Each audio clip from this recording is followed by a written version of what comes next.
10 manusia atau 10 kelompok yang akan mendapatkan kedudukan terbaik di sisi Allah Subhanahu wa ta'ala.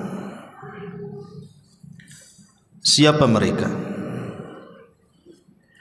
Inilah yang kita akan bahas di malam hari ini.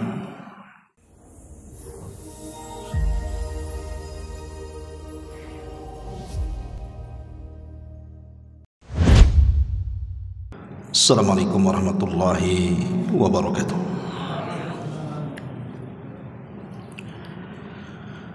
Alhamdulillah,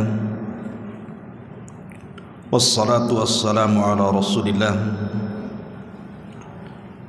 wa ala alihi wa sahbihi wa mawalah wa la hawla wa la quwata illa billahi wa ba'd. Alhamdulillah, segala puja dan pujiannya milik Allah Subhanahu wa ta'ala. Salawat dan juga salam kita hadiahkan kepada Rasul kita Nabi besar Muhammad sallallahu alaihi wa ala alihi wasallam. Pembahasan di malam hari ini kita akan membahas tentang 10 manusia atau 10 kelompok yang akan mendapatkan kedudukan terbaik di sisi Allah Subhanahu wa ta'ala. Siapa mereka? Inilah yang kita akan bahas di malam hari ini. Tidak memperpanjang muqaddimah karena pembahasannya juga cukup panjang. Langsung saja yang pertama, disebutkan dalam sebuah hadis dari Abdullah ibn Busrin al-Aslami radhiyallahu anhu, dan hadis ini dikeluarkan Imam Tirmidzi dan juga Ahmad dan juga yang lainnya. Nabi sallallahu alaihi wasallam bersabda, khairukum man tala umruhu wa hasuna amaluhu. Sebaik-baik di antara kalian di sisi Allah Subhanahu wa ta'ala adalah orang yang usianya dipanjangkan dan dia bisa memperbaiki amalnya. Hadis yang senada juga dikemukakan oleh Abi Hurairah radhiyallahu an. Dia mendengar Nabi sallallahu alaihi wasallam bersabda, ala unabbiukum bi khiyarikum, maukah ku kabarkan kepada kalian manusia terbaik di antara kalian? Qalu, para sahabat mengatakan, bala ya Rasulullah, tentu wahai Rasul. Maka Nabi SAW mengatakan, khiyarukum atwalukum a'mara wa ahsanukum a'mala. Sebaik-baik orang di antara kalian di sisi Allah adalah orang yang panjang umurnya dan dia bisa memperbaiki amalnya. Inilah kelompok yang pertama. Orang yang paling baik kedudukannya di hadapan Allah Subhanahu wa ta'ala adalah orang yang Allah panjangkan usianya. Tapi panjangnya usia dia gunakan untuk beramal saleh. Dahulu di zaman Nabi sallallahu alaihi wasallam ada seorang sahabat namanya Talhah ibn Ubaidillah radhiyallahu anhu. Satu malam Talha ini tidur. Kemudian dalam tidurnya dia bermimpi. Dalam mimpinya dia melihat ada 2 orang bersaudara. 2 orang yang bersaudara ini dua-duanya rajin beramal saleh. Tetapi yang satu dari keduanya dilebihkan dengan jihadnya. kemudian dia pun berperang dan berakhir dengan mati syahid. Adapun saudaranya masih hidup sampai mendapatkan 1 tahun setelahnya. Setelah kematian saudaranya yang mati syahid, dia pun masih diberikan umur oleh Allah 1 tahun setelahnya, sampai mendapatkan bulan Ramadan. Kemudian Allah wafatkan setelahnya. Tiba-tiba kemudian orang yang mati syahid ini hendak masuk ke dalam sorga duluan, tapi dicegat. Justru kemudian saudaranya yang bukan mati syahid tetapi diberikan usia 1 tahun setelahnya, tiba-tiba dia pula yang masuk sorga duluan, dan saudaranya baru belakangan. Talha ibn Ubaidillah kemudian terbang. Kemudian dia bercerita mimpinya kepada para sahabat, sampai heboh di antara para sahabat. Akhirnya kemudian perkara ini sampai kepada Nabi SAW.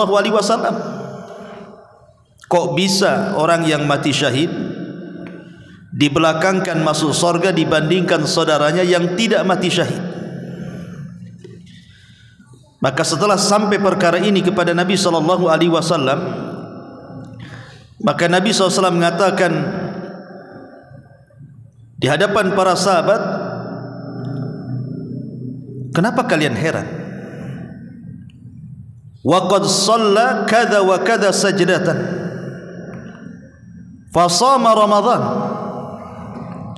Boleh jadi setelah kemudian saudara yang mati syahid itu meninggal, orang ini ada kesempatan 1 tahun masih hidup.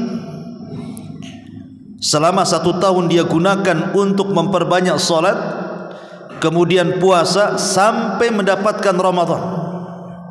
Boleh jadi di bulan Ramadan dia mendapatkan Lailatul Qadar. Makanya para sahabat mengatakan, qalu bala ya Rasul, tentu wahai Rasul. Maka Rasul mengatakan, falamma bainahuma ab'ad mimma bainas sama'i wal ardi. Ya tentu jarak keduanya tentu antara langit dan bumi. Dari sini lihat kata para ulama, orang yang diberikan usia lebih, dia punya kesempatan untuk banyak beribadah. Padahal kan orang yang mati syahid itu kan masuk surga tanpa hisab. Tetapi saudaranya walaupun tidak mati syahid, tapi Allah berikan usia 1 tahun setelahnya, dia gunakan untuk beribadah, salat, puasa dan begitu seterusnya sampai mendapatkan Ramadan. Dengan itulah maka lihat bagaimana usia yang panjang itu, kalau baik amalnya, maka dia menjadi manusia terbaik di sisi Allah Subhanahu wa taala. Makanya ketika Abbas ibn Abdul Muttalib sedang sakit, nampaknya sakitnya menurut Abbas ini sudah hampir menjelang kematiannya, sehingga kemudian dia berangan-angan ingin mati karena tidak tahan. Maka Nabi SAW menasihati Abbas dan mengatakan, la yatamanna ahadakumul maut. Tidak boleh seseorang itu bercita-cita ingin mati. Kenapa demikian?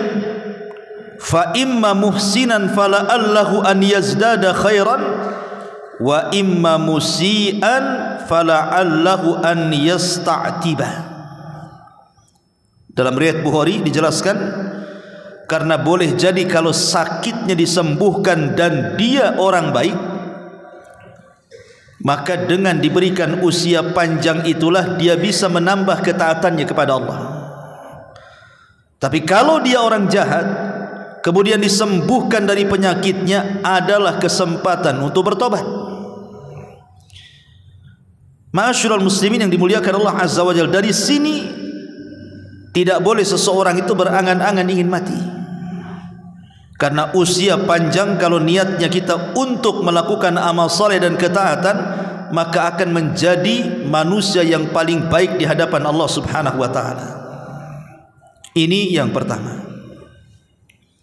Karena usia panjang itu kalau untuk kejahatan ya lebih baik dipendekkan kan itu. Kalau panjang umur malah banyak maksiat. Karena Allah Subhanahu wa taala ketika menyindir orang-orang kafir, apa kata Allah? Wala yahsabanna alladhina kafaru annama numli lahum khairun li anfusihim innama numli lahum liyazdadu ithman walahum adzabun muhin. Dan tidak boleh ataupun jangan sangka orang-orang kafir itu kami tangguhkan usia mereka itu baik bagi mereka.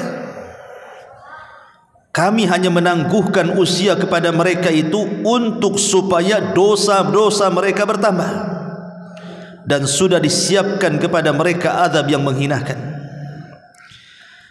Maka dari sini kita tahu bahwa kalau seandainya usia kita panjang dan banyak maksiat, lebih baik meninggal daripada hidup, karena akan memperpanjang proses hisab. Tapi kalau seandainya umur panjang kita gunakan untuk bertobat, beramal saleh dan begitu seterusnya, maka dengan usia inilah kita akan berkah. Karena dikatakan oleh seorang alim, Al-Imam At-Tayyibi rahimahullahu ta'ala, yang dinukilkan Al-Hafidh Ibn Hajar dalam kitabnya Fathul Bari, apa kata beliau? Innal awqata was-sa'ati ka ra'sil mali lit-tajir fayanbaghi an yattajira fi ma yarbah wa kullama kana ra'su malihi kathiran kana rabhu akthar faman intafa'a min umrihi bi an hasuna amaluhu faqad faza wa aflaha wa man adha'a ra'sa malihi lam yarbah wa khasira khusranan mubina. Apa kata Imam At-Tayyibi rahimahullahu ta'ala? Dia mengatakan, sesungguhnya waktu-waktu yang berjalan kepada kita ini itu sama dengan modal bagi seorang pedagang. Waktu itu sama dengan modal bagi seorang pedagang. Maka sudah selayaknya seorang pedagang harus memanfaatkan modalnya supaya dia banyak untungnya. Maka setiap kemudian dia banyak untungnya, maka harta yang dimilikinya akan lebih banyak. Maka begitu juga waktu-waktu dalam umur seseorang. Kalau seandainya umur itu digunakan untuk beramal saleh, otomatis akan dapat pahala banyak. Ketika dia dapat pahala banyak, maka faqad faza wa aflaha, dia akan beruntung dan sukses. Wa man adha'a ra'sa malihi, barang siapa yang kemudian menghambur-hamburkan modalnya dan dia tidak mendapatkan keuntungan, maka dia sudah jelas kerugiannya dengan kerugian yang nyata. Ma'asyiral muslimin yang dimuliakan Allah Subhanahu wa taala, ini yang pertama. Yang kedua, disebutkan dalam hadis Utsman ibn Affan radhiyallahu anhu yang dikeluarkan Imam Bukhari. Nabi sallallahu alaihi wasallam bersabda, khairukum man ta'allama al-Qur'an wa 'allamahu. Orang yang terbaik di antara kalian di sisi Allah Subhanahu wa taala adalah orang yang belajar Al-Qur'an dan berusaha mengajarkan Al-Qur'an. Belajar Al-Qur'an dari orang lain dan mengajarkan Al-Qur'an kepada orang lain. Ini yang kedua. Manusia yang paling baik adalah yang belajar Quran dari orang lain, kemudian mengajarkan Al-Quran kepada orang lain. Ma'asyiral muslimin yang dimuliakan Allah Azza wa Jalla, Al-Quran ini memiliki keagungan yang luar biasa, ikhwan, karena bisa mengangkat derajat kita. Makanya Nabi SAW sangat berhajat kepada kita supaya kita sering membaca Quran. Dalam sebuah hadis dari Abi Dzar Al-Ghifari radhiyallahu anhu dari Nabi SAW. Jadi Abi Dzar ini minta dinasihati, kira-kira apa yang harus aku lakukan? Maka Nabi SAW mengatakan, alaika bitilawatil Quran fa innahu nurun laka fil ardi wa dukhrun laka fis sama. Saya anjurkan kepadamu hai Abu Dzar, kata Rasul, perbanyaklah baca Quran. Karena Al-Quran itu akan menjadi cahayamu di bumi dan akan menjadi simpananmu di langit. Bahkan disebutkan dalam sebuah hadis dari Abdullah ibn Umar radhiyallahu anhu secara marfu kepada Nabi sallallahu alaihi wasallam yang dikeluarkan Imam Abi Dawud dan Tirmidzi, nanti di sorga orang-orang yang gemar membaca Al-Quran di dunia itu akan dikumpulkan. Kemudian dikatakan yuqalu li sahibil Quran, akan dikatakan kepada orang-orang yang cinta dengan Quran, iqra, baca, wartaq, naiklah. Allah akan berikan sayap di bahu-bahunya, kemudian disuruh terbang ke langit. Warattil, kemudian baca secara tartil, kama kunta turattil fid dunya, sebagaimana engkau tartilkan bacaanmu di dunia. Fa inna manzilataka inda akhiri ayatin taqrauha, karena kedudukanmu di sorga kelak itu ditentukan dengan akhir ayat yang kau baca di dunia. Dari sini kata para ulama, lihat bagaimana Allah Subhanahu wa taala mengangkat derajat para penghafal Quran, para pencinta Al-Quran, sehingga derajat mereka ditinggikan setinggi-tingginya oleh Allah Subhanahu wa taala di sorga. Makanya jangankan lagi cerita sorga, orang-orang yang suka membaca Al-Quran itu akan ditinggikan derajatnya di dunia, di kuburannya, dan di akhiratnya. Adapun di dunia, Nabi SAW mengatakan dalam hadis Abi Mas'ud radhiyallahu an, apa kata Rasul? Ya ummu al-qaum aqra'uhum li kitabillah. Yang berhak menjadi imam dalam solat adalah orang yang paling aqra' terhadap Al-Quran. Apa aqra' di sini? Banyak hafalannya, bagus bacaannya, kemudian bagus suaranya, maka orang ini harus dikedepankan jadi imam, karena orang ini berhak menjadi imam. Ini di dunia Allah Subhanahu wa taala berikan kedudukan bahwa orang yang seperti ini berhak menjadi imam. Adapun dalam kuburan, dijelaskan dalam hadis Jabir bin Abdullah radhiyallahu anhu yang dikeluarkan Imam Bukhari, Nabi SAW ketika menguburkan para syuhada, apa kata Nabi SAW? Ayyuhum akthar akhdan lil Quran, siapa di antara para syuhada ini yang paling banyak hafalan Qurannya? Maka kemudian para sahabat mengisyaratkan kepada Fulan ibn Fulan. Maka Rasul mengatakan, dahulukan dia masuk ke dalam kuburan sebelum yang lainnya. Lihat bagaimana Rasul mendahulukan para penghafal Quran masuk ke liang lahat dibandingkan yang lainnya. Adapun di akhirat, tadi hadis yang kita baca, kelak di sorga para pembaca Quran itu di dunia akan diangkat derajatnya sampai ke derajat yang paling tinggi di sorga. Dan ini menunjukkan bahwa Al-Quran itu bukan hanya bermanfaat di dunia, tetapi juga bermanfaat sampai ke kuburan dan sampai kepada sorga. Oleh karena itulah maka jangan pernah malas membaca Al-Quran. Apalagi secara umum memang pahala membaca Quran itu satu huruf mendapatkan 10 kebaikan. Kalau setiap hari kita baca Al-Fatihah saja, ada berapa huruf itu kebaikan yang kita dapat?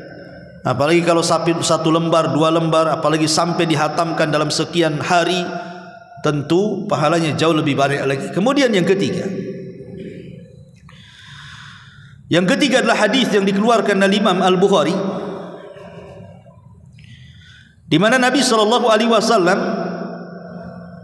diceritakan oleh seorang sahabat Nabi SAW, lam yakun Rasulullah SAW fahishan wala mutafahishan wa innahu kana yaqul inna khiyarakum ahasinukum akhlaqan. Nabi SAW tidak pernah berbuat keji dan tidak pula menyuruh orang untuk berbuat keji. Bahwa beliau bersabda, sesungguhnya sebaik-baik kalian di sisi Allah Subhanahu wa taala adalah orang yang paling mulia akhlaknya. Kelompok yang ketiga adalah manusia terbaik di sisi Allah adalah manusia yang paling baik akhlaknya. Ma'asyiral muslimin yang dimuliakan Allah Azza wa Jalla, akhlak ini luar biasa ya kawan. Kenapa? Karena perkara yang paling banyak memasukkan ke dalam surga adalah akhlak. Ibadah kan banyak, salat, puasa, zakat, haji, macam-macam ibadah itu, dan semuanya bisa memasukkan orang ke dalam surga. Tetapi akhlak ini adalah perkara yang paling banyak manusia masuk surga itu justru dari akhlaknya. Dan ini berdasarkan sabda Nabi SAW, "Aktsaru ma yudkhilun nas al-jannah taqwallah wa husnul khuluq." Manusia yang paling banyak Allah masukkan ke dalam surga adalah mereka orang-orang yang bertakwa dan orang-orang yang baik akhlaknya. Bahkan di surga itu ada tingkatan-tingkatan surga tertentu yang tidak bisa diraih dengan sholat, tidak bisa diraih dengan puasa, tidak bisa diraih dengan haji dan ibadah-ibadah yang lain, hanya bisa diraih dengan akhlak. Kata Nabi SAW, "Innar rajula la yudriku bi husni khuluqihi darajatas saimil qa'im." Sesungguhnya seseorang itu mampu mendapatkan dengan kebaikan akhlaknya derajat orang-orang yang berpuasa ataupun orang-orang yang salat. Maksudnya salat malam. Artinya orang-orang yang berakhlak itu bisa menandingi orang-orang yang rajin salat sunnah dan orang-orang yang rajin qiyamul lail. Bahkan Nabi SAW mengatakan termasuk kesempurnaan iman adalah ahasinuhum akhlaqa, orang yang paling baik akhlaknya. Ma'asyiral muslimin yang dimuliakan Allah Azza wa Jalla, lalu seperti apa akhlak itu? Ulama mengatakan akhlak itu ada di 6 perkara. Kalau ada kita di 6 perkara ini, berarti kita berakhlak. Yang pertama, an yakunal insan kathiral haya qalilal adha. Pertama, banyak malunya dan sedikitnya dia menyakiti orang. Ini pertama, banyak malu dan sedikit menyakiti orang. Yang kedua, kathirus salahi saduqul lisani qalilul kalami. Suka memperbaiki orang, mengislah. Kemudian lisannya senantiasa jujur dan sedikit bicara. Kemudian yang ketiga, kathirul amali qaliluz zalali qalilul fuduli. Banyak beramal, sedikit kesalahannya dan sedikit fudulnya. Fudul itu artinya berlebihan, entah berlebihan makan, berlebihan minum, berlebihan tidur, berlebihan bicara, dan begitu seterusnya. Kemudian yang keempat, barran wasulan waquran saburan syakuran radiyan haliman rafiqan afifan syafiqan. Barran, orangnya berbuat baik kepada orang tua. Wasulan, suka menyambung silaturahim. Saburan, orangnya sabar. Syakuran, suka bersyukur. Radiyan, ridha dengan pemberian Allah. Haliman, lembut. Rafiqan, halus. Afifan, menjaga kehormatan. Syafiqan, dan menyebar kasih sayang. Ini yang keempat. Yang kelima, la la'anan wala sabbaban wala nammaman wala mughtaban wala ajulan wala haqudan wala bakhilan wala hasuda. Yang kelima, tidak suka melaknat, tidak suka mencela, tidak suka mengadu domba, tidak suka menggibah, tidak terburu-buru, tidak pendengki, tidak bakhil, dan tidak suka hasad dengan orang. Ini yang kelima. Dan yang terakhir, basyashan hasyashan yuhibbu fillah wa yarda fillah wa yaghdabu fillah. Suka tersenyum, sumringah bahasa kitanya, mukanya senang, orang memandang pun senang. Kalau dia mencintai, dia cinta karena Allah. Kalau dia redha kepada seseorang, dia redha karena Allah, dan kalau dia marah karena Allah Subhanahu wa taala. Inilah 6 perkara termasuk daripada sifat orang yang memiliki akhlak yang baik. Ma'asyiral muslimin yang dimuliakan Allah Azza wa Jalla, ini yang ketiga. Yang keempat, disebutkan dalam hadis Abi Hurairah radhiyallahu an, dan hadis ini dikatakan hasan sahih. Anna Nabi sallallahu alaihi wasallam waqafa ala unasin julus. Jadi satu hari Nabi sallallahu alaihi wasallam pernah berdiri di tengah-tengah sahabat yang sedang duduk-duduk. Faqala, maka Rasul katakan di hadapan para sahabat yang sedang duduk-duduk itu, ala ukhbirukum bi khairikum min syarrikum. Maukah aku kabarkan kepada kalian orang terbaik di antara kalian dari orang terburuk di antara kalian? Mau aku kabarkan siapa orang terbaik di antara kalian di antara orang terburuk kalian? Fasakatu, sahabat diam. Maka Nabi SAW mengulang 3 kali. Faqala rajulun, tiba-tiba ada seorang laki-laki berdiri dan mengatakan, bala ya Rasulullah, akhbirna bi khairina min syarrina. Rasul, habarkan kepada kami siapa orang yang terbaik di antara kami dari yang terburuk di antara kami. Maka Nabi SAW mengatakan, khairukum man yurja khairuhu wa yu'man syarruhu, wa syarrukum man la yurja khairuhu wa la yu'man syarruhu. Kata Nabi SAW, sebaik-baik di antara kalian di sisi Allah Subhanahu wa taala tentunya adalah manusia yang senantiasa diharapkan kebaikannya dan manusia aman dari keburukannya. Dan orang yang terburuk di antara kalian adalah orang yang tidak diharapkan kebaikannya dan orang tidak pernah merasa aman dari keburukannya. Di zaman Nabi, ikhwan, ada seseorang dari kejauhan itu mengarah ke rumah Nabi. Ketika itu Nabi dengan Aisyah radhiyallahu anha berada di dalam rumah itu. Jadi Nabi SAW tiba-tiba mengatakan kepada Aisyah, bi'sa ibnul ashirah, wa fi riwayatin bi'sa akhul ashirah. Kata Rasul, ya Aisyah, itu orang tuh yang mau kesini tuh, itu manusia yang paling buruk yang pernah aku lihat, katanya.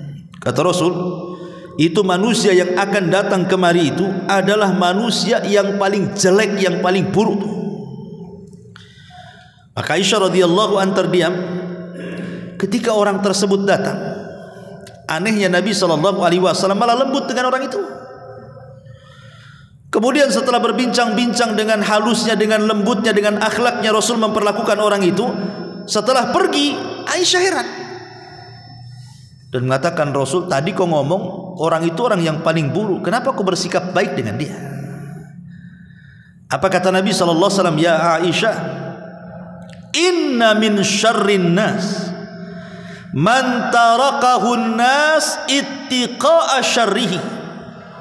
Wahai Aisyah, seburuk-buruk manusia adalah orang yang ditinggalkan manusia yang lainnya karena takut dengan keburukannya.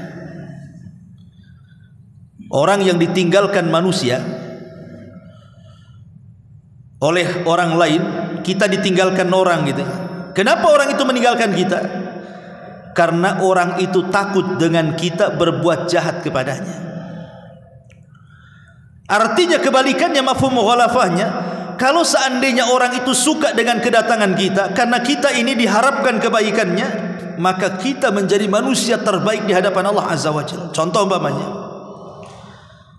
kita ini sering bantu orang, entah dengan tenaga kita, dengan waktu kita, dengan uang kita, dengan sedekah kita, dan begitu seterusnya. Secara otomatis orang-orang yang dibantu itu mereka mengharap kedatangan kita. Ketika mereka susah, mereka selalu mengharap dalam otaknya, kapanlah dia datang bantu saya. Kalau saya ngomong kayaknya segan sudah banyak bantu. Maka orang yang diharapkan kebaikannya orang lain yang seperti ini adalah, kata Rasul, khairukum, kalian sebaik-baik manusia di hadapan Allah Subhanahu wa taala. Karena sebaliknya, Kata Nabi, orang yang paling buruk adalah orang yang manusia ditinggalkan orang lain karena takut keburukannya. Lalu kenapa Nabi SAW berbuat baik kepada orang yang dikatakan dia orang paling buruk di hadapan Aisyah? Karena Rasul SAW berbuat baik itu supaya dia jangan berbuat jahat. Makanya kita berbuat baik sama dia. Sebab orang jahat kalau dijahati makin jahat kan. Tapi orang jahat kalau kita baikin, mudah-mudahan kejahatannya tidak sampai kepada kita. Itu maksudnya tujuan Nabi SAW bermuamalah baik dengan orang yang jahat yang dikatakan Rasul kepada Ummul Mukminin Aisyah radhiyallahu anha. Satu hari Abi Dzar Al-Ghifari datang kepada Nabi SAW. Kemudian mengatakan, "Ya Rasulullah, ara'aita in dha'iftu am ba'dil amal?" Rasul, bagaimana pendapatmu kalau aku tidak sanggup memperbanyak amal? Bagaimana pendapatmu kalau aku ini tidak sanggup banyak-banyak melakukan amalan? Mungkin ya hanya mencukupkan yang wajib-wajib saja. Adapun yang sunnah ini ya kadang-kadang dikerjakan, kadang-kadang tidak. Apa nasihat Nabi SAW? Dan ini juga nasihat bagi kita ya, yang kurang sunnah, kurang mengamalkan sunnah. Mungkin kita kurang sholat sunnahnya, kurang puasa sunnahnya, kurang sedekahnya, kurang baca Qur'annya, pokoknya kurang dari sunnah-sunnahnya lah. Bagaimana cara mengimbanginya? Maka Nabi SAW mengatakan kepada Abi Dzar ini, "Takuffu syarraka ya Aba Dzar anin nas, fa innaha sadaqatun minka ala nafsika." Kata Rasul, "Takuffa syarraka ya Aba Dzar anin nas." Cukup engkau tahan, jangan sampai engkau berlaku jahat kepada manusia, karena itu bentuk sedekah untukmu kepada Allah Azza wa Jalla. Jadi kalau seandainya kita ini tidak banyak beramal, maka usahakan jangan menyakiti orang, gitu maksudnya. Jangan menggibah orang, jangan menghina orang, jangan melaknat orang, jangan namimah kepada orang, jangan hasad kepada orang, jangan dengki kepada orang. Begitu maksudnya, supaya kekurangan kita dari segi amalan-amalan sunnah itu bisa ditempel dengan cara seperti itu. Ketika ada niat jahat tidak jadi, ketika mau mengucapkan kalimat kotor tertahan, ketika mau gibah tidak mau. Justru itu yang bisa menandingi amalan-amalan yang kita tinggalkan dari amalan-amalan sunnah itu. Ma'asyiral muslimat yang dimuliakan Allah Azza wa Jalla. Makanya ada seorang ulama salaf namanya Yahya ibn Mu'adz radhiyallahu rahimahullahu taala mengatakan, "Liyakun hadzal mu'min minka thalathatan." Hendaklah seorang mukmin itu harus punya 3 akhlak. Hendaklah seorang mukmin harus punya 3 perkara dalam hidupnya. Pertama, illam tanfa'hu fala tadurhu, wa illam tafrahu fala taghumma, wa illam tamdahu fala tadhummahu. Kalau engkau tidak bisa memberikan manfaat kepada orang, jangan mencelakakan orang.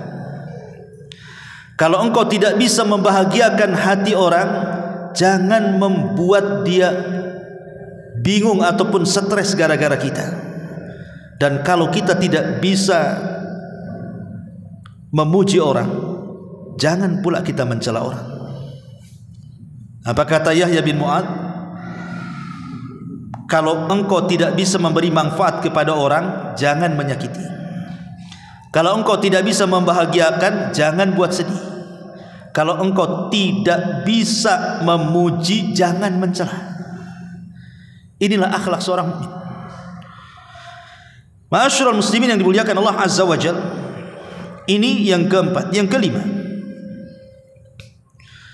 hadis yang dikeluarkan dalam Sahihul Jami dan disahihkan oleh Syekh Nasiruddin Al-Albani rahimahullahu taala.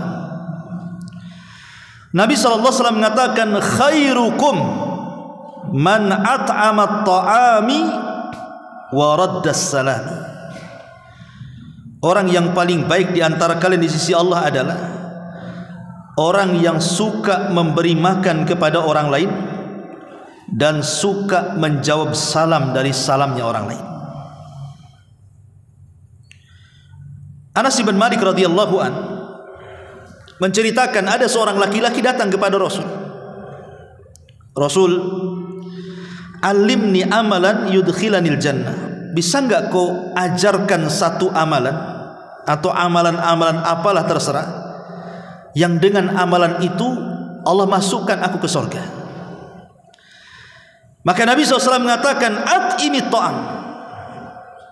Kau harus beri makan orang yang membutuhkan.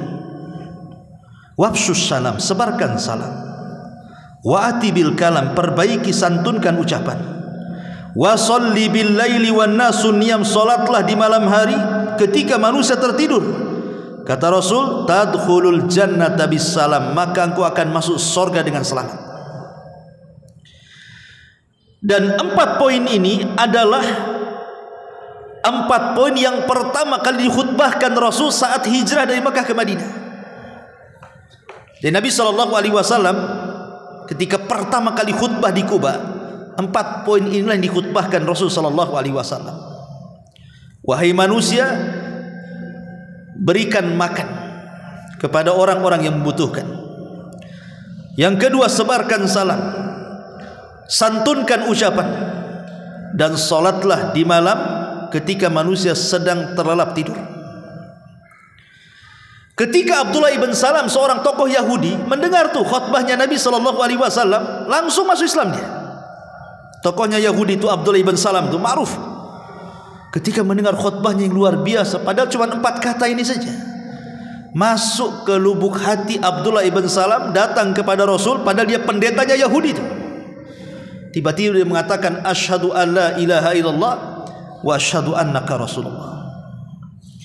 Kenapa Nabi SAW bicara seperti itu? Coba dalam mukadimah khutbahnya ketika hijrah dari Makkah, beliau meriwayatkan dari Abdullah ibn Umar radhiyallahu an, Nabi SAW bersabda, salasun muhlikat wa salasun munjiyat wa salasun kafarat wa salasun darajat. 3 perkara bisa menghancurkan kalian, 3 perkara bisa menyelamatkan kalian, 3 perkara bisa menghapuskan dosa kalian, 3 perkara bisa mengangkat derajat kalian. Adapun 3 perkara yang menghancurkan, fasyukhun muta wa hawan muttaba wa ijabul mar'i binafsi. Kebakhilan yang diikuti, hawa nafsu yang dituruti, dan i'jab, kesombongan yang ada pada diri seseorang. Adapun 3 yang bisa menyelamatkan, fal adlu fil ghadabi war ridha wal qasdu fil faqri wal ghina wa khasyatullah fi sirri wal alaniyah. Adapun 3 perkara yang bisa menyelamatkan, adil saat marah, berbuat adil saat marah. Karena biasanya orang yang marah itu tidak adil. Biasanya kalau orang lagi marah, emosi, tidak akan berbuat adil dia. Tapi kalau dia ingin selamat, adillah saat Anda sedang marah. Yang kedua, sederhanalah, baik Anda fakir ataupun kaya. Dan yang ketiga, takutlah kepada Allah, baik di waktu sendirian ataupun terang-terangan. Adapun 3 perkara yang bisa menggugurkan dosa, intidarus salah ba'da salah, menunggu salat setelah salat, wa isbagil wudu, yang kedua menyempurnakan wudu, dan yang ketiga naqlul aqdam ilal jamaat, berusaha melangkahkan kaki menuju masjid untuk melaksanakan salat jamaah. Adapun yang ketiga yang bisa, yang keempat yang bisa, 3 perkara yang bisa mengangkat derajat, di sini syahidnya. Pertama, it'amut ta'am, memberi makan. Yang kedua, ifsa'us salam, menyebar salam. Dan yang ketiga, wassalatu bil laili wan nasu niyam, salat malam ketika manusia sedang tertidur. Maka di antara yang mengangkat derajat kita adalah memberi makan dan menyebarkan salam. Taib, ini yang kelima. Yang keenam, disebutkan juga di dalam kitab Sahihul Jami dan disahihkan oleh Syekh Albani rahimahullahu taala, Nabi SAW bersabda, khairun nasi dzul qalbil mahmum wa lisan as-sadiq. Qalu saduqul lisan na'rifuhu ya Rasulullah, fama mahmumul qalbi? Qala huwa an-naqiyyu taqiyyu la ithma alayhi wala baghya wala ghilla wala hasad.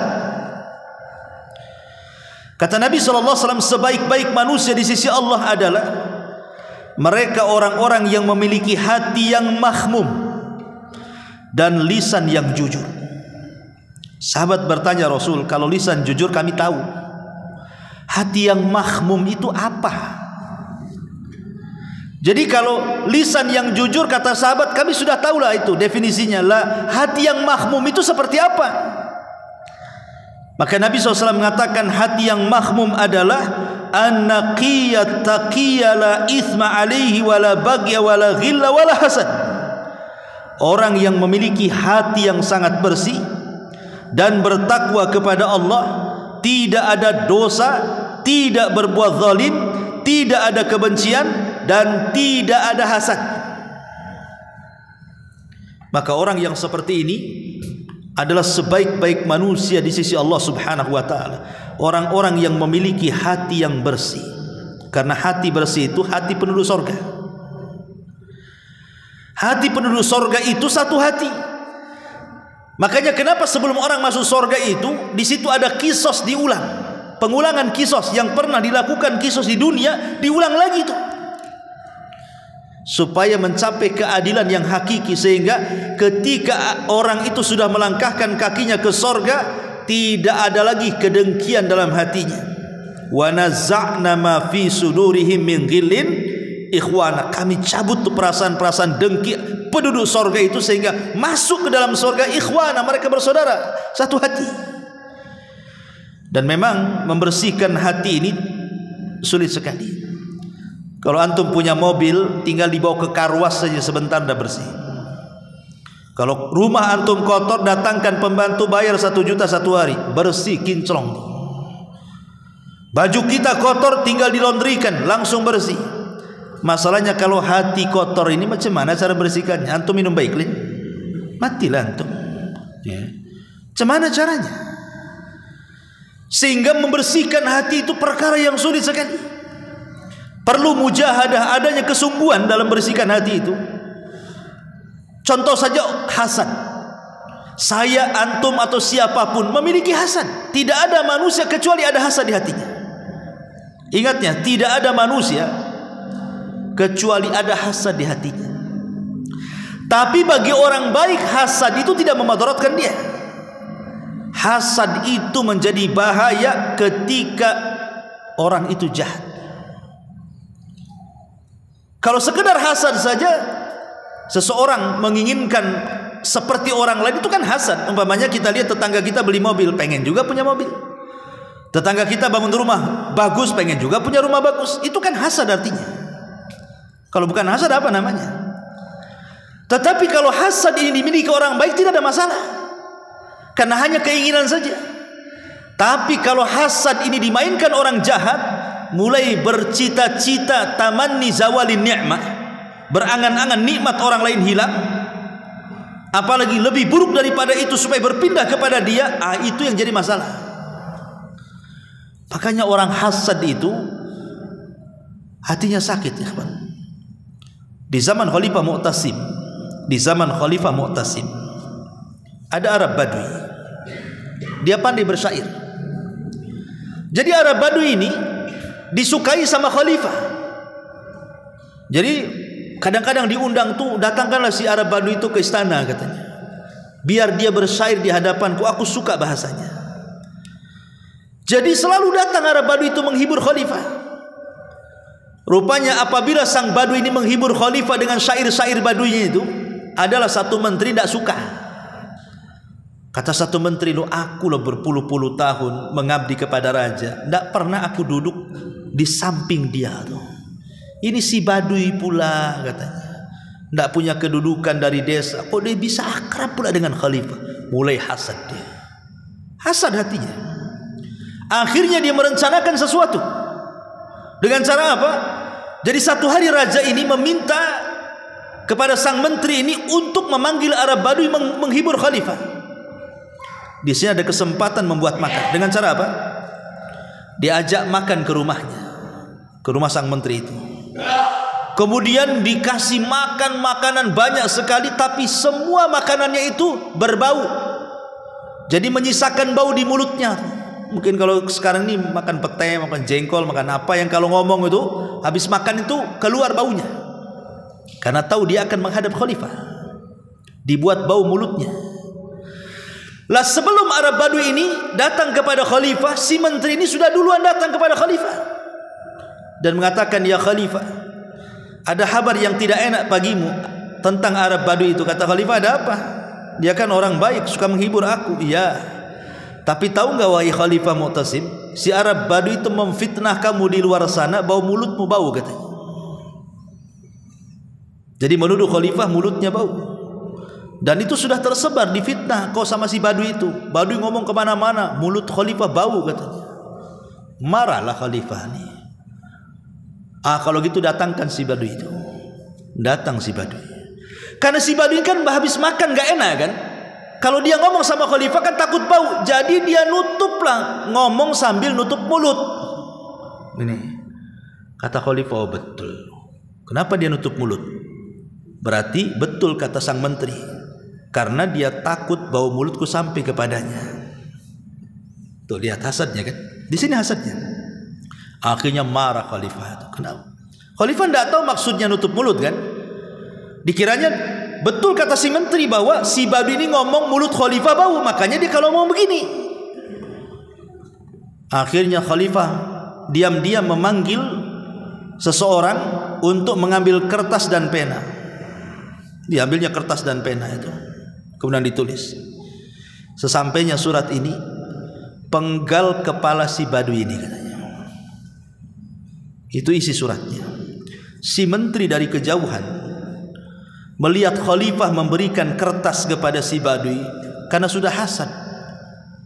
Apa ini, saya sudah bilang si Badui ini fitnah khalifah, kok sekarang dia dapat hadiah pula dari khalifah ini. Jangan-jangan kertas itu disuruh mengambil harta. Akhirnya kemudian, setelah kemudian khalifah memberikan kertas kepada si Badui untuk diantarkan ke tukang jagal, berangkat sampai di pintu istana, kata si menteri, tunggu dulu kamu. Enak kali kau dapat hadiah katanya. Gimana kalau seandainya aku yang antar kertas itu katanya. Kata si Badui, dengan senang hati, ambillah kertas ini. Nggak ada yang tahu isinya apa.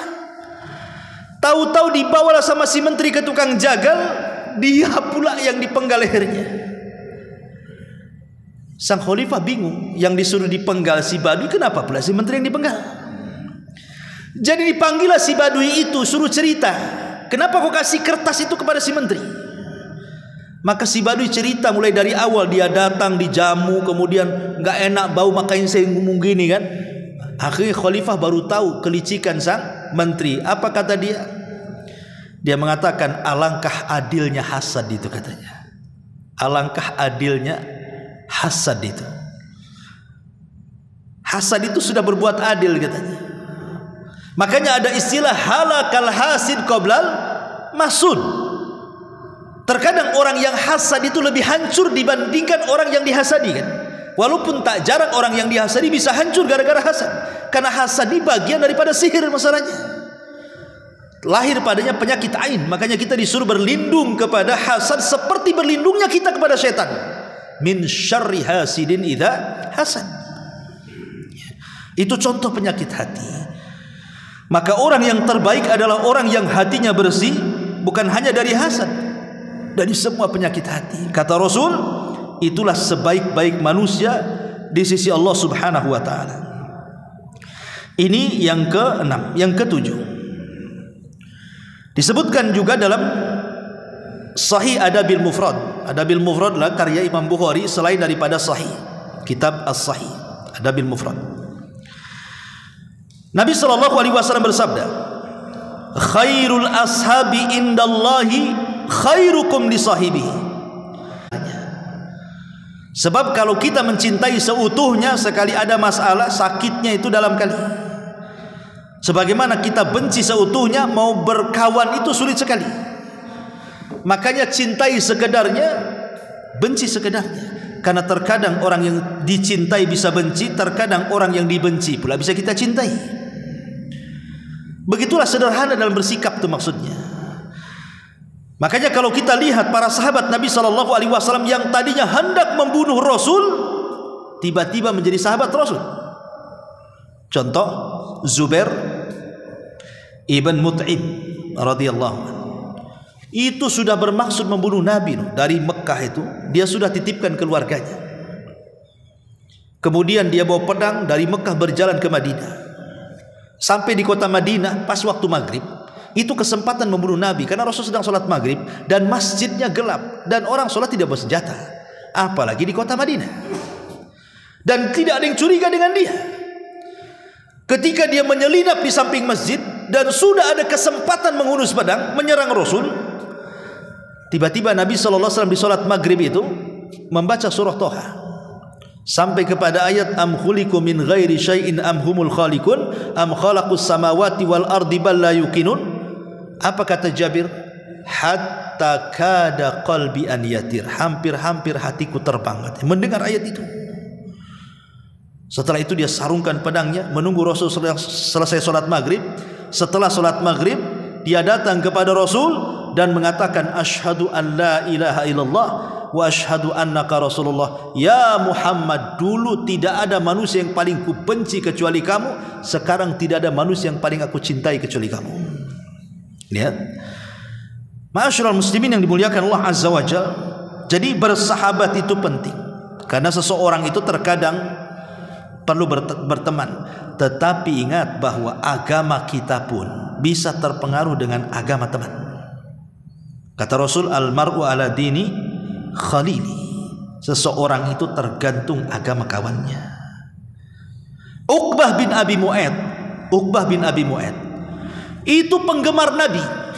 Walaupun di atas kejahiliahannya, di atas kesyirikannya, tapi dia suka bersenandung syair. Dan apabila dia mendengar Al-Quran yang dibacakan Rasul, disangka syair, sehingga dia suka dengan lantunan-lantunan Al-Quran itu. Akhirnya jatuh cinta dengan Nabi, tapi tak mau masuk Islam, hanya suka kalau Rasul ngaji. Lama-lama suka dengan Nabi, tapi tak mau juga masuk Islam. Uqbah bin Abi Mu'aid nih, pokoknya dia suka ketemu Nabi, suruh baca Quran, didengar sama dia. Jadi satu hari, karena dia saking sukanya dengan Nabi SAW, ingin menghormati Rasul dengan cara apa?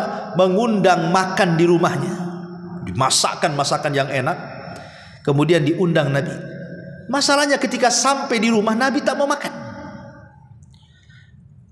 Kata Uqbah, makan wahai Muhammad. Kata Rasul, tidak.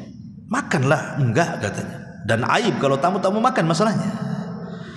Kata Uqbah, bagaimana caranya supaya kau mau makan di rumahku?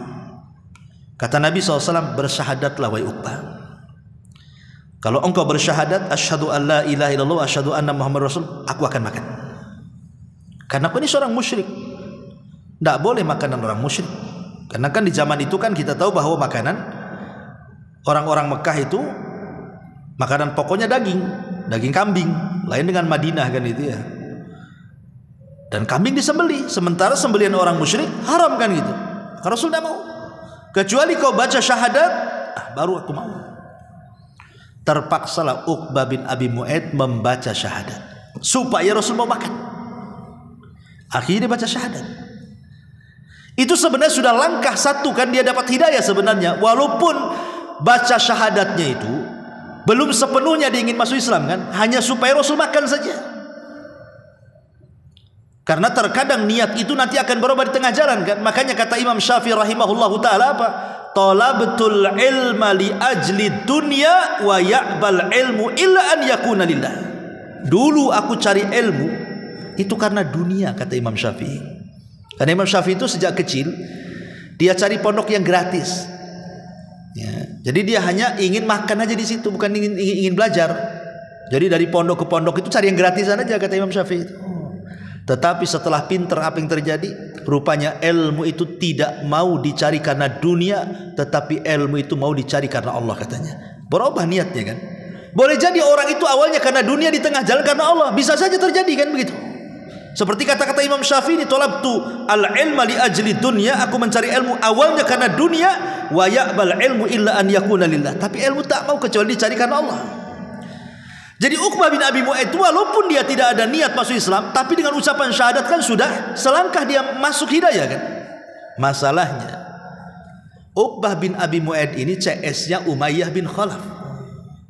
Umayyah bin Khalaf ini tokoh keras kepada Nabi. Dia sekelas Abu Jahal, sekelas dengan Al-Walid, tokoh-tokoh Quraisy. Jadi Uqbah ini gengnya si Umayyah nih. Jadi si Umayyah ini dengar kawannya Uqbah ini mengucapkan 2 kalimat syahadat, dipanggil sama dia. Kata Umayyah, "Aku dengar kau membaca 2 kalimat syahadat, kau masuk kepada agama Muhammad ya?" Kata Uqbah bin Abi Mu'aid, "Tidak." "Iya, tidak. Saya mengucapkan itu supaya dia mau makan gitu saja kok." Katanya, "Supaya dia mau makan makanya saya bersahadat," katanya.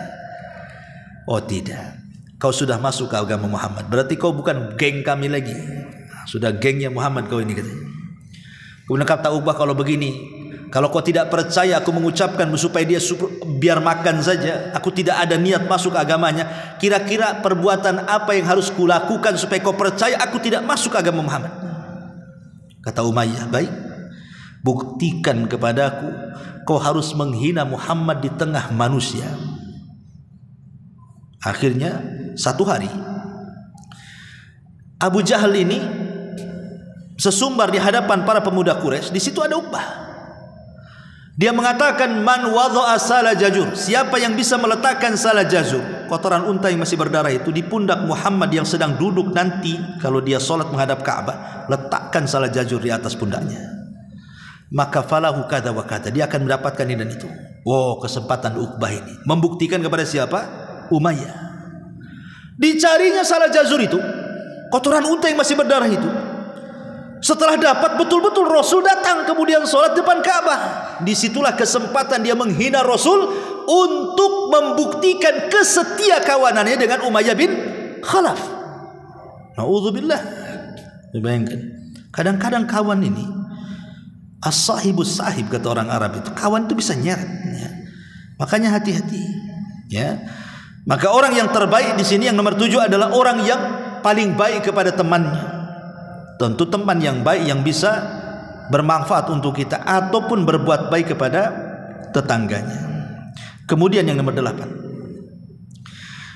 sebuah hadis yang dikeluarkan Imam Bukhari pada nomor hadis ke-2305, Nabi SAW bersabda, "Khairukum ahsanukum qadha'an." Sebaik-baik kalian adalah orang yang paling baik dalam mengembalikan amanah, entah hutang atau yang lainnya. Di zaman Nabi SAW ada seorang Arab Badui. Arab Badui ini pernah dipinjam untanya oleh Nabi SAW. Ketika sudah hampir sampai kepada waktunya, Rasul harus mengembalikan kan itu. Maka tiba-tiba dia datang kepada Nabi SAW dengan tidak sopannya berteriak-teriak. Ya Badui, mana ada akhlak. Tiba-tiba dia berteriak dan mengatakan, "Ya Muhammad, kembalikan janjimu kepadaku. Kembalikan janjimu kepadaku." Tapi Nabi SAW walaupun orang Badui itu kasar gitu ya, tidak ada sopan santunnya, Nabi SAW hanya bisa senyum. Tapi yang marah para sahabat karena melihat kurang adabnya orang ini menghadap Nabi. Tapi Nabi SAW mengatakan kepada para sahabat, "Da'uhu fa inna li sahibil haqqi maqala." Apa kata Nabi SAW? Biarkan dia, karena bagi orang yang benar ucapannya wajib dipenuhi janjinya. Kemudian kata Nabi SAW, "A'tuhu sinnan mithla sinnihi." Kata Rasul, berikan seekor anak unta sebagaimana dulu aku mengambil anak unta dia. Sahabat mengatakan, "Ya Rasul, tidak ada anak unta, yang ada unta besar."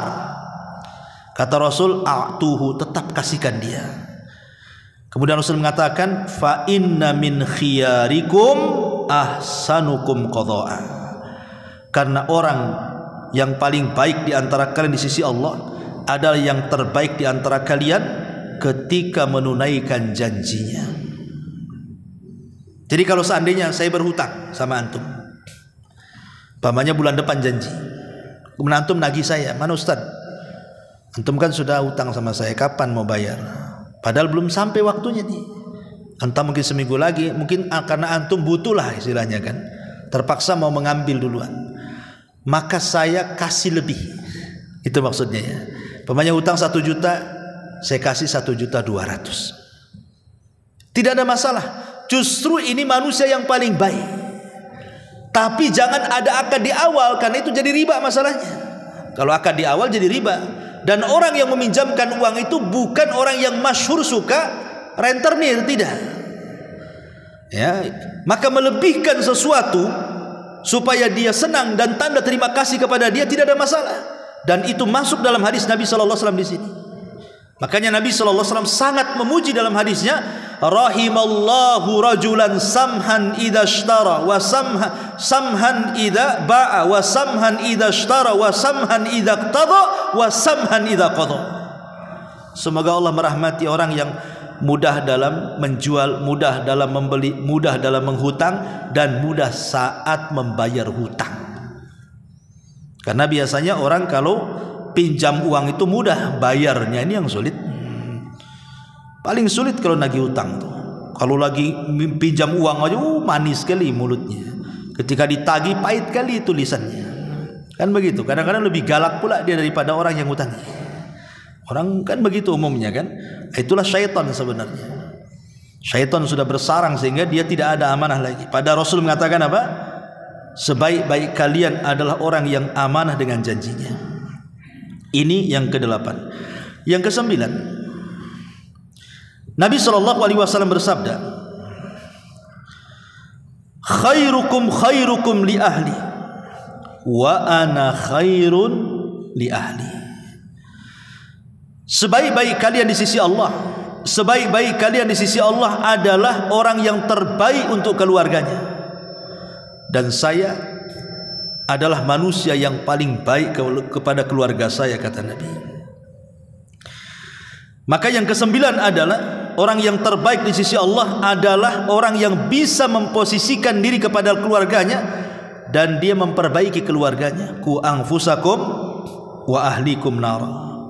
Maka dijelaskan dalam sebuah hadis, ma dharaban nabiyyu sallallahu alaihi wasallam imra'atan lahu qat wala jalada khadiman lahu qat. Rasul tidak pernah memukul satu wanita pun. Rasul tidak pernah memukul satu pembantu pun. Kemudian ketika Muawiyah ibn Haidah radhiyallahu an bertanya ya tentang apa hak kepada seorang istri, maka Rasul mengatakan la tadribil wajha, jangan kau pukul wajahnya, wala takbah, dan jangan kau jelek-jelekan dia, wala tajur, dan jangan kau menghajar dia, illa fil baiti, kecuali dalam rumah. Karena kebanyakan laki-laki kawan kalau tak ada iman, atau terkadang yang sudah ngaji juga, mungkin ngajinya baru atau gimana kan, terkadang dia bisa mukul keluarganya. Dan sasaran pukul mesti wajah kan begitu ya.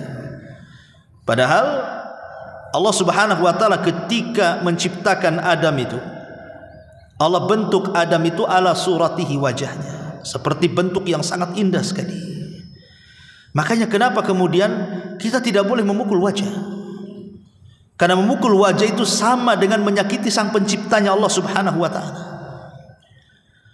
Rasul itu hanya membolehkan memukul itu selain wajah, itu pun pukulan kepada keluarga itu dzarban ghairu mubarrih, kan begitu.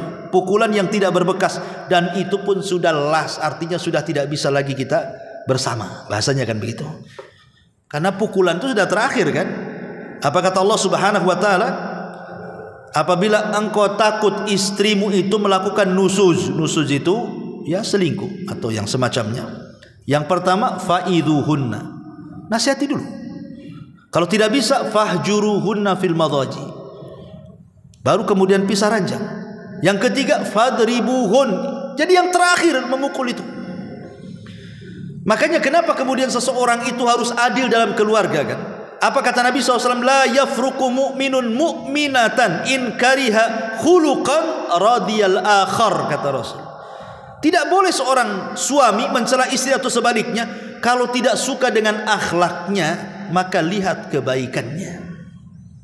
Sebelum kita ini ngomong kasar, mukul atau apa, lihat kebaikannya.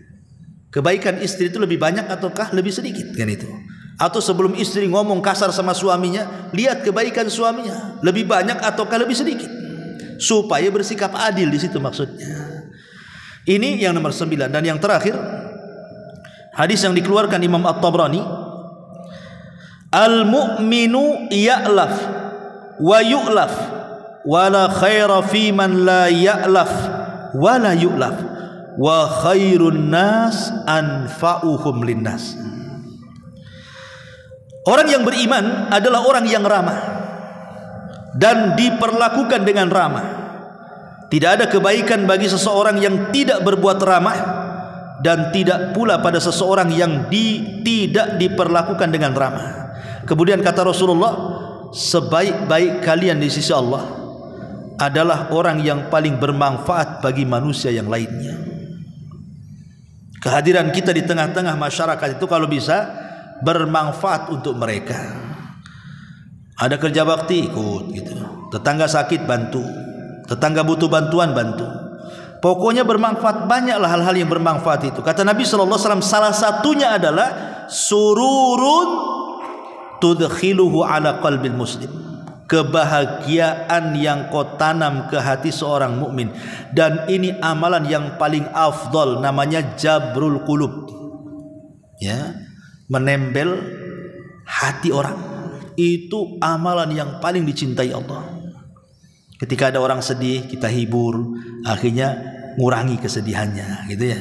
Ketika susah, kita bantu, ngurangi kesusahannya. Itu disebut jabrul qulub.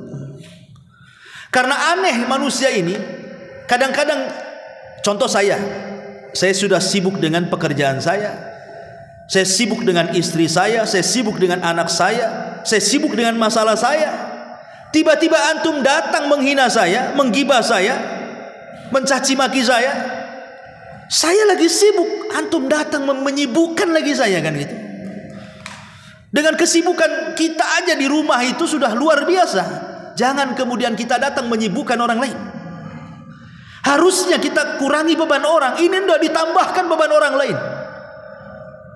Kadang-kadang kita ini harus banyak melatih diri untuk memberikan uzur, gitu maksudnya. Kalau ada saudara kita salah itu, kasih uzur. Kalau perlu 100 uzur. Oh enggak lah, mungkin dia begini, begitu. Supaya ketika memberikan uzur itu, supaya kita tidak langsung bersikap dengan sikap yang tidak baik. Nanti menyakiti orang. Gara-gara ucapan kita tadinya ke masjid, jadi tidak ke masjid. Siapa yang dosa? Orang ini hari-hari ke masjid. Gara-gara ucapan kita sama dia, akhirnya nggak ke masjid. Siapa yang dosa di sini? Kita jadinya kan. Gara-gara kita dia nggak ke masjid. Kan gitu ya kan?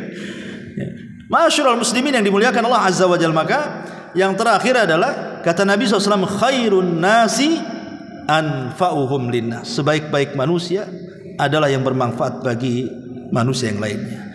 Rawahu Tabrani. Wallahu alam. Ini yang bisa sampaikan, mudah-mudahan manfaatnya. Subhanaka wa bihamdika, asyhadu an la ilaha illa anta, astaghfiruka wa atubu ilaik. Allahu taala alam. Assalamualaikum warahmatullahi wabarakatuh. Kita tutup dengan doa kafaratul majlis. Subhanaka wa bihamdika, asyhadu an la ilaha illa anta, astaghfiruka wa atubu ilaik. Allahu taala alam. Assalamualaikum warahmatullahi wabarakatuh.